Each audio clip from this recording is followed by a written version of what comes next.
वेद रूपी कल्प वृक्ष का यह पका हुआ फल है।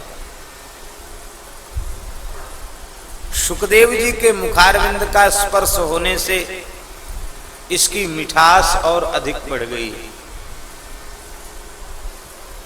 ऐसे भागवत रस को डूब करके पियो, क्योंकि यह रस केवल इस धरती पर ही सुलभ है, अन्यत्र यह रस सुलभ नहीं।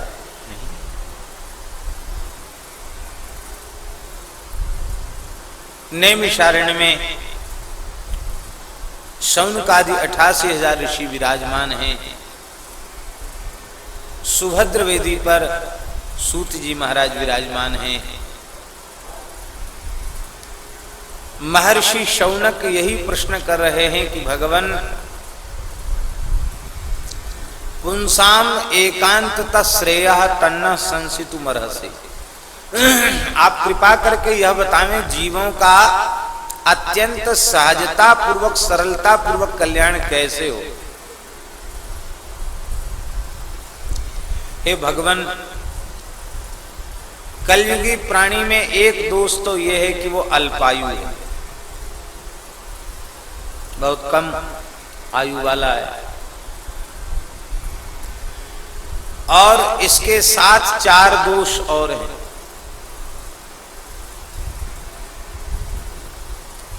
मंदाः सुमंदमतयः मंदभाग्यायुपद्रुताः। एक दोष है मंदा, वो आलसी है। कल्याण में संदेह नहीं है, कलयुग कल्याण में बाधक नहीं है। यदि विचार पूर्वक देखा जाए तो कलिकाल में कल्याण जल्दी हो जाता है अन्य युगों की अपेक्षा, पर ये 4 भयंकर दोष जीवों का कल्याण नहीं होने देते। पहला दोष है मंदा, अलसा, आलसी। मंदा माने अलसाह, आलसी। किस चीज में आलसी है? प्रसाद पाने में, भोजन करने में। भोजन करने में बिल्कुल आलसी नहीं है। अधिक खा लेने के कारण गले में जलन पड़ रही हो, फिर भी गुलाब जामुन आ जाए, रसगुल्ला आ जाए, रबड़ी आ जाए, बढ़िया समोसा कचौड़ी आ जाए, भले ही कोई बहुत ज्यादा आग्रह न करे, फिर भी कहते भाई देखो हमारी इच्छा तो नहीं है, तबीयत भी ठीक नहीं है, पर आपको दुख ना हो जाए इसलिए हम खा रहे हैं।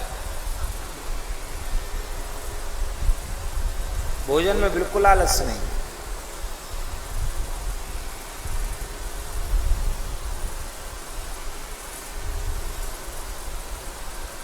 जब ध्यान में बैठे हैं और कोई बढ़िया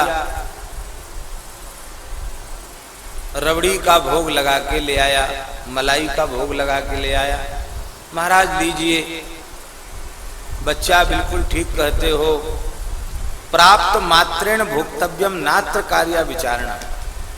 भगवान का प्रसाद तो प्राप्त होते ही पा लेना चाहिए, विचार नहीं करना चाहिए। माला पीछे जप लेंगे कोई बात नहीं, पहले पा लो। और दूसरा आदमी मकई की बाजरे की रोटी बना के लाया, मोटा रोटला, और कहा महाराज भोग लग गया है पा लीजिए। बोले अभी हमारा नियम पूरा नहीं हुआ है।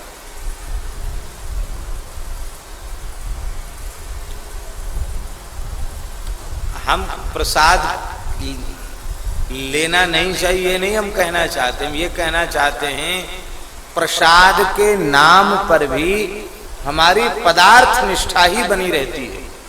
प्रसाद निष्ठा नहीं हो पाती, पदार्थ निष्ठा बनी रह जाए।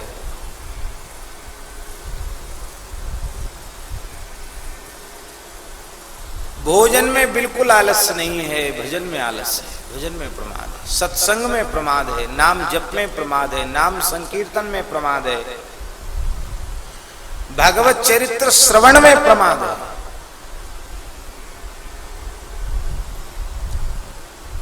श्री कबीरदास जी महाराज ने इस आलस्य का एक पद में वर्णन किया है। कबीरदास जी कहते हैं डर लागे अरु हंसी आवे, अजब जमाना आया रे। डर लागे अरु हंसी आवे, अजब जमाना आया रे। डर लागे अरु हंसी आवे, अजब जमाना आया रे। डर लागे अरु हंसी आवे, अजब जमाना आया रे। धन दौलत ले माल खजाना, धन दौलत ले माल खजाना, वेश्या नाच नचाया रे। वेश्या नाच नचाया रे। धन डर लागे अरु हंसी आवे, अजब जमाना आया रे। डर लागे अरु हंसी आवे, अजब जमाना आया रे। मुट्ठी अन्न साधु कोई मांगे, कहे नाज नहीं आया रे। धन दौलत ले माल खजाना, वेश्या नाच नचाया रे। ये है हम लोगों की दशा। कथा हो ये तह श्रोता सोवे, वक्ता मूड पचाया रे। होय जहां कहीं स्वांग तमाशा, तनिक न नींद सताया रे। कथा होगी तो वक्ता की तो मजबूरी है, वो सो जाएगा तो कथा ही कैसे करेगा। पर श्रोता ऐसे करते रहेंगे। और कहीं जलसा हो, नाटक नौटंकी हो, फिर बिल्कुल नींद नहीं आई। होए जहां कहीं स्वांग तमाशा, तनिक न नींद सताया रे।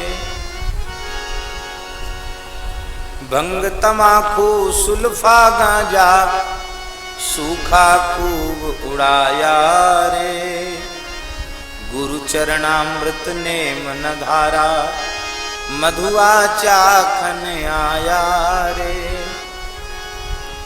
उल्टी चाल चली दुनिया में, ताते जी घबराया रे। कहत कबीर सुनो भाई साधो, का पाछे पछिताया रे। डर लागे अरु हंसी आवे, अजब जमाना आया रे। पहला आलस्य, परमार्थ में प्रमाद, नाम जप में प्रमाद, सत्संग में प्रमाद, कथा कीर्तन में प्रमाद, भगवत सेवा में प्रमाद, गौ सेवा में प्रमाद, ये पहला दोष है। दूसरा दोष है सुमंदमतया, ये दूसरा दोष है। मंदमती नहीं, सुमंदमती। मंदमती माने पागल, मंदबुद्धि, और सुमंदमती माने है तो बड़ा चतुर, पर पागल का अभिनय कर रहा है, नाटक कर रहा है पागलपने का। हमारे पूज्य महाराज जी कहते थे,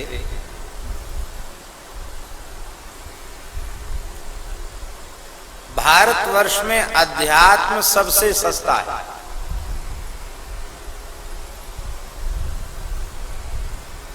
भारतवर्ष का हर व्यक्ति ज्ञानी है और भारतवर्ष का हर व्यक्ति वैद्य है। आपको केवल जुकाम हो जाए फिर देखो, आपके हित चिंतक सैकड़ों तरह की दवाइयां बता देंगे। आप यदि सावधान हो, कलम कागज लेके बैठ जाएं, डायरी लेके लिखने बैठ जाएं, तो केवल पूछ पूछ कर आप जुकाम के ऊपर एक पोथी लिख सकते हैं मोटी सी। इतना अधिक आयुर्वेद का ज्ञान होने पर भी हर व्यक्ति रोगी है। और महाराज जी कहते थे हैं, इतना ज्ञानी होने पर जन्म से ही अध्यात्म की बातें उसे सुनाई गई हैं, उसने सुनी है, उसे कंठस्थ हैं, फिर भी वह अपनी मोह ममता को नष्ट नहीं कर पा रहा है। फिर वो दुख में जी रहा है, अज्ञान में जी रहा है, अविद्या में जी रहा है। जो जान चुका है उसे मान नहीं पा रहा। इसी का नाम है सुमंदमती। हर व्यक्ति ज्ञानी है, लेकिन वह अपने विवेक का, अपने ज्ञान का, अपनी बुद्धि का आदर नहीं कर पाता है। ये दूसरा दोष है।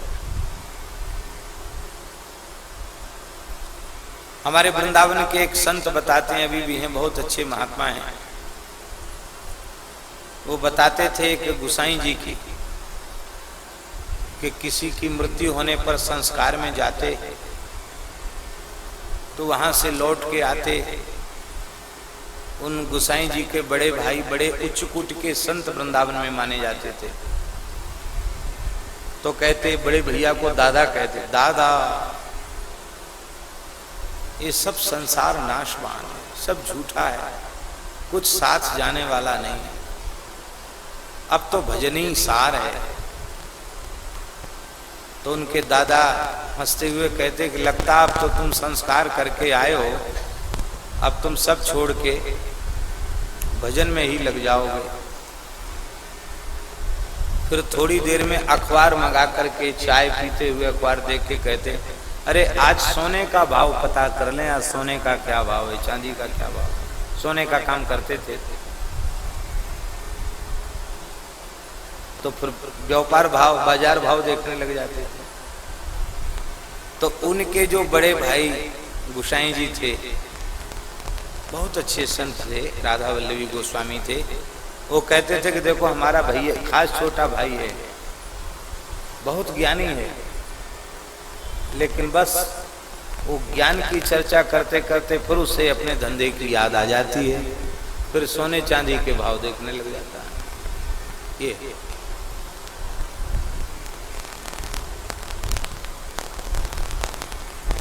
हम अपने विवेक का आदर नहीं कर पा रहे। एक महात्मा थे, आपने खूब नाम सुना होगा, मानव सेवा संघ के संस्थापक पूज्य स्वामी श्री शरणानंद जी महाराज। स्वामी श्री शरणानंद जी महाराज, उन्होंने एक विशेष बात कही और इस बात पर वे जोर भी देते थे। आपको परमात्मा ने जो विवेक दिया है, उस विवेक का आदर कर, आप अपने विवेक का आदर करना सीखें। बस इतनी बात शरणानंद जी महाराज बहुत जोर दे के गए, आप अपने विवेक का आदर कीजिए। और ये विवेक देने वाला ईश्वर हमारा अंतर्यामी बनकर हमारे भीतर ही बैठा है, लेकिन हम उस परमात्मा की आवाज सुन नहीं पाते हैं, और सुन भी लेते हैं, कह भी देते हैं, तो उसे मान नहीं पाते। अपने विवेक का आदर कीजिए। यह है सुमंदमती, दूसरा दोष। तीसरा दोष जिसके कारण कलयुगी मनुष्य अपना कल्याण नहीं कर पाता है, वह है मंद भाग्य। महाराज, ऐसे ऐसे संत हम लोगों के जीवन में मिले जो पूर्ण भगवत प्राप्त संत थे, और ऐसे महत्पुरुषों का संग करके, दर्शन करके, उनकी सन्निधि प्राप्त करने के बाद भी ईमानदारी से विचार करो, कितने अंश में अपने मन, बुद्धि, चित्त, अहंकार को शरीर संसार से हटाकर राम जी के चरणों में लगा पाए। विचार करके देखो।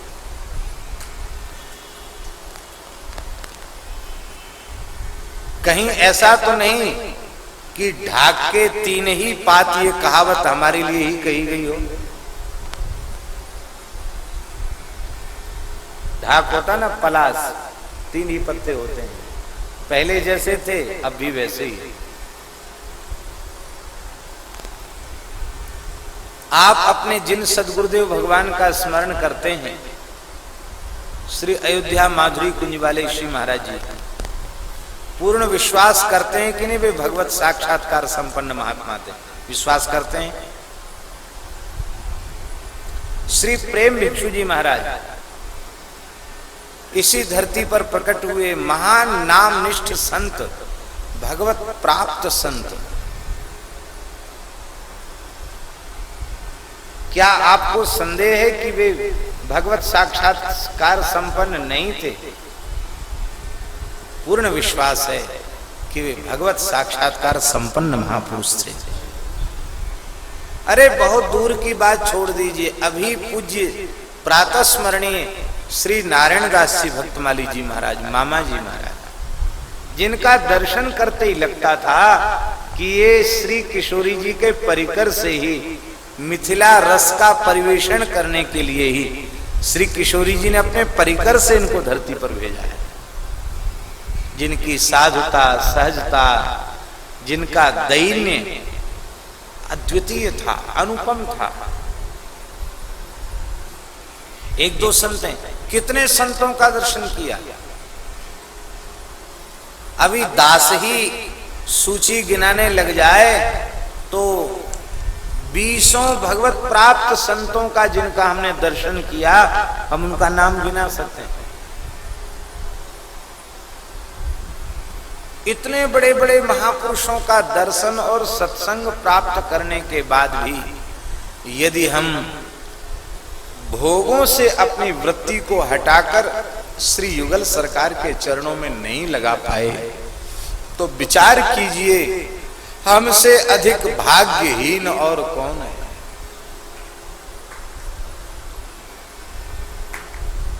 इसी का नाम है नारायण मंद भाग्य। एक एक महापुरुष ऐसा था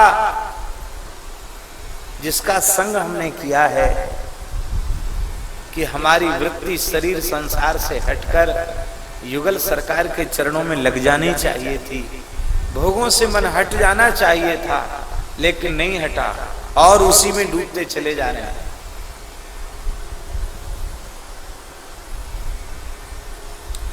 बात सुलझने की कर रहे हैं, बात सुलझने की कर रहे हैं, सुलझने की, और उलझते चले जा रहे हैं।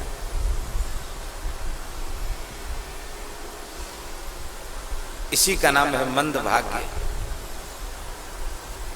और चौथा दोष है कलयुगी प्राणी का उपद्रवग्रस्त जीवन। उपद्रवग्रस्त जीवन जानते हैं ना? कोई न कोई उपद्रव पीछे लगा हुआ है, व्यसन पीछे लगा हुआ है, कोई न कोई समस्या पीछे लगी हुई है।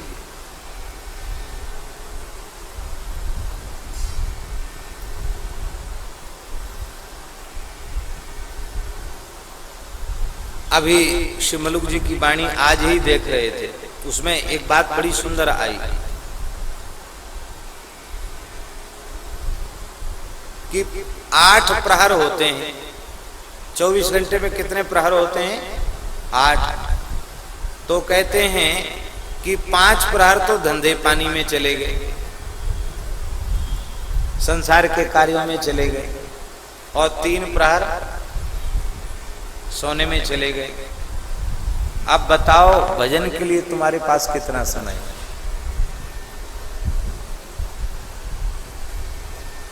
पांच प्रहर धंधे पानी में चले गए, 1 प्रहर सोने में चला गया। अब भजन के लिए कितना अवकाश तुम्हारे जीवन में, कितना समय तुम्हारे पास है? अब फिर तुम इच्छा करते हो कि हमारा कल्याण हो जाए, कैसे होगा?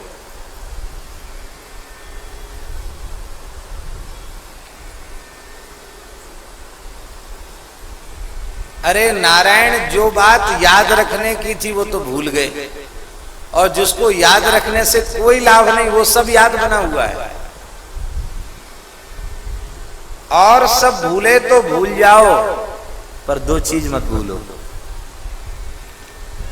2 बातन को भूल मत, जो चाहे कल्याण, नारायण एक मौत को दूजे श्री भगवान। दो चीजों को मत भूलो। क्या करें महाराज, भजन नहीं बन रहा है। क्यों नहीं बन रहा भजन? भजन में बाधक 5 चीजें हैं। बहुत ध्यान से सुने, ये सब बातें हम सबके बड़े काम की।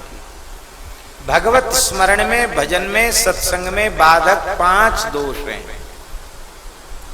ये 5 दोष छोड़ दो तो बिल्कुल ईमानदारी से हम आपसे कह रहे हैं, कोई बाधा भजन में नहीं है। नारायण हरि भजन में ये 5 न सुहात,